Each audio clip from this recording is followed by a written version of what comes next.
ராசிபுரத்தில் இருக்கிற அரசு மருத்துவமனை இங்கேயே எப்பொழுதும் போல செயல்பட வேண்டும். எந்த கட்சியாக இருந்தாலும் சரி, மக்களுடைய எண்ணங்களை புரிந்து கொண்டு செயல்படணும். ஊர் விரிவாக்கம் தேவை என்பது எங்களுடைய கருத்து.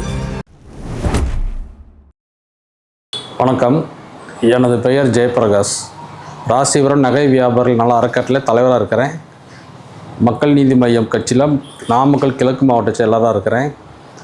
நாமக்கல் மாவட்ட வணிகர் சங்க பேரமைப்பின் மாவட்ட துணைத் தலைவராகவும் இருக்கிறேன். எங்கள் ராசிபுரத்தில் நான் கடந்த 50 ஆண்டுகளாக நான் இங்கே தான் சொந்த ஊர். இந்த ஊர் பழைய பஸ் நிலையம் இங்கே இருந்து அந்த காலத்தில் தற்போதுள்ள புதிய பஸ் நிலையத்தை மாற்றுறதுக்கு ஆண்டலூர் கேட்டு ஏடிசி டிப்போவில் அப்போ ஃபிக்ஸ் பண்ணாங்க. எனக்கு விவரம் தெரிஞ்ச காலத்தில். அதுக்கு அடுத்து நடந்த ஒரு உட்கட்சி அரசியல் பூசலில் இங்கே நம்ம இப்போ இருக்கிற புதிய பஸ் நிலையத்தில் இருந்துச்சு, மாற்றினாங்க.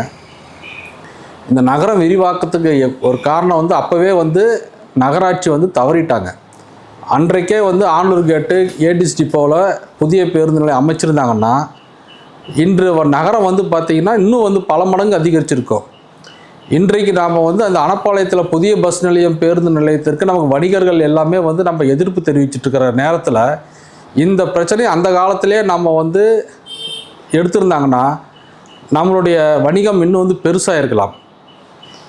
கடந்த 2 நாட்களுக்கு முன்னாக மாண்புமிகு அமைச்சர் மதிவேந்தன் அவர்கள் எங்கள் வணிகர் சங்கத்தையும் எங்கள் கட்சி நிர்வாகிகளையும் நேரில் சந்தித்து எங்களுடைய சந்தேகங்களுக்கெல்லாம் சில விளக்கங்கள் கொடுத்தார். அவருடைய அனைப்பாளையம் புதிய பேருந்து நிலையத்திற்கு கொண்டு சென்றதற்கான ஆராய்வுக்கு தீர்வுகள் எல்லாம் கூறினார்.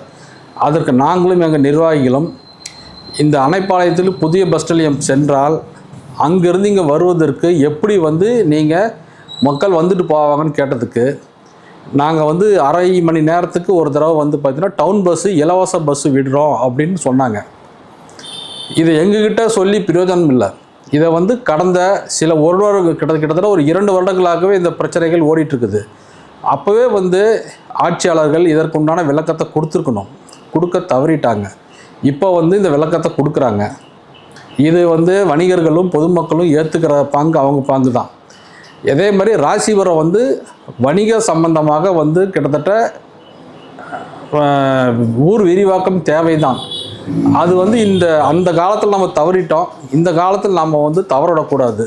இன்றைக்கு அவ்வளோ தூரம் இருக்கிற புதிய பேருந்து நிலையத்தை நாம் எப்படி நாம் அடுத்து தாங்க போகிறோங்கிறது நமக்கு தெரியல. அதே போல் இந்த அரசு மருத்துவமனை இப்போ தலைமை மருத்துவமனையாக அனப்பாளையத்தில் கொண்டு போயிருக்கிறாங்க. தற்போது உள்ள புதிய பேருந்து நிலையம் இங்கே தான் இருக்கும் என்று மாண்புமிகு அமைச்சர் மதிவேந்தன் அவர்கள் உறுதிப்பட கூறியுள்ளார். அதே தான் நாங்களும் கேட்டுக்கிறோம். தற்போது உள்ள புதிய மருத்துவமனை தலைமை மருத்துவமனை அங்கே தனியாக செயல்பட்டாலும் இங்கே இருக்கிற அரசு மருத்துவமனை ராசிபுரத்தில் இருக்கிற அரசு மருத்துவமனை இங்கேயே எப்பொழுதும் போல செயல்பட வேண்டும். ஏன்னா இங்கே கிட்டத்தட்ட ஒரு 70,000 மக்கள் தொகை இருக்கிறாங்க. இந்த மக்கள் தொகைக்கு ஒரு அவசர உதவிக்கு இங்கே இருக்கிற அரசு மருத்துவமனை தான் எதிர்பார்க்குறாங்க. இங்கே போயிட்டு வந்துட்டுருக்கிறாங்க. இந்த மருத்துவமனை இங்கே இருக்கணும். இந்த பேருந்து நிலையம் எக்காரணத்தை கொண்டு மாற்றக்கூடாது. அந்த அனைப்பாளையம் பேருந்து நிலையத்தை மஃப்சல் பஸ் ஸ்டாண்டு அப்படின்னு சொல்லி அமைச்சர் அவர்கள் சொல்லியிருக்கிறாங்க. வெளியூர்லேருந்து வர பஸ் ஸ்டாண்டில் அங்கே தான் வரும், உங்களுக்கு இப்போ வணிகம் பாதிக்காது அப்படின்னு சொல்கிறாங்க. வணிகம் பாதிக்குதோ பாதிக்கலையோ இன்றைக்கி எல்லாம் கடந்து போயிடுச்சு. ஊர் விரிவாக்கம் தேவை அப்படிங்கிற ஆட்சியாளர்களுடைய எண்ணங்கள் நல்லது தான். ஆனால் இங்கே காலம் கடந்து இந்த வணிகம் பார்த்திங்கன்னா ஊர் விரிவாக்கம் நடைபெறுகிறது. தற்போதுள்ள வியாபார சூழ்நிலை மிகவும் கடினமான ஒரு சூழ்நிலை. இன்று ஒரு 10 வருடம் 15 வருடங்களுக்கு முன்பாக இருந்த வியாபாரம் இப்போது இல்லை. எல்லா வியாபாரிகளும் தொழிலாளர்களும் நசுங்கி போய் கிடக்கிறாங்க. இந்த நிலையில் இந்த ஊர் விரிவாக்கம் செஞ்சால் இன்னும் இருக்கிற வியாபாரிகளும் தொழிலாளர்களும் நசுங்கத்தான் செய்வாங்களே ஒழிய மக்கள் பார்த்திங்கன்னா உங்களுக்கு ஒரு நிம்மதியாக இருக்கிறதுக்கு ஒரு வாய்ப்புகள் இல்லை. அதனால் ஊர் விரிவாக்கம் தேவை. அது தகுந்தாற்போல் வரும் ஆட்சியாளர்கள் எந்த கட்சியாக இருந்தாலும் சரி மக்களுடைய எண்ணங்களை புரிந்து கொண்டு செயல்படணும். வரும் ஆட்சியாளர்கள் யாராக இருந்தாலும் சரி, ராசிபுரம் சட்டமன்ற உறுப்பினர் யாராக இருந்தாலும் 3 மாதத்திற்கு ஒரு முறையாவது எங்களை போன்ற வணிகர்களை அழைத்து எங்களின் குறைகள் என்ன, தற்போது நாட்டு நடப்பு என்ன அப்படிங்கிறதெல்லாம் கேட்டு தெரிந்து கொள்ள வேண்டும். அப்பொழுது தான் வந்து நாடும் நல்லாயிருக்கும், மக்களும் நல்லாயிருக்கும், ஆட்சியாளர்களுக்கும் மக்களுக்கும் வந்து ஒரு இடைவெளி இல்லாத ஒரு பாலமாக இருக்கும். அதனால் இது வந்து பார்த்திங்கன்னா ஆட்சியாளர்கள் வரக்கூடிய ஆட்சியாளர்கள் தாராளமாக வந்து கடைபிடிக்கலாம். எங்கள் வணிகர் சங்கங்கள் வந்து எப்போவுமே வந்து எந்த ஒரு திட்டங்களுக்கும் நாங்கள் எதிர்ப்பு கிடையாது. இன்று கிட்டத்தட்ட ஒரு 5 ஆண்டு காலத்தில் வந்து பார்த்திங்கன்னா நிறைய திட்டங்கள் கொண்டு வந்திருக்கிறாங்க. செயல்படுத்த முடியாத திட்டங்களை கொண்டு வந்திருக்கிறாங்க. எல்லாமே கரெக்டு தான். ஒரே ஒரு குறை வந்து மக்கள் எல்லோருமே வந்து பயப்படுறாங்க. எதிர்ப்புங்கிறது ஒன்று, பயப்படுறதுங்கிறது ஒன்று. அது அனைப்பாளையம் புதிய பேருந்து நிலையம். அதற்கு வந்து தற்போதுள்ள அமைச்சர்கள்,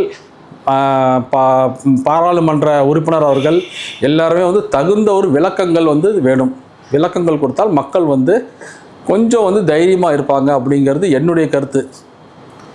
மேற்கொண்டு வந்து நாம் ஊர் விரிவாக்கத்துக்கு நாங்கள் என்றைக்குமே வந்து பார்த்தீங்கன்னா வியாபாரிகளோ கட்சிக்காரங்களோ நாங்கள் வந்து எதிர்ப்பு கிடையாதுங்க. ஊர் விரிவாக்கம் தேவை என்பது எங்களுடைய கருத்து.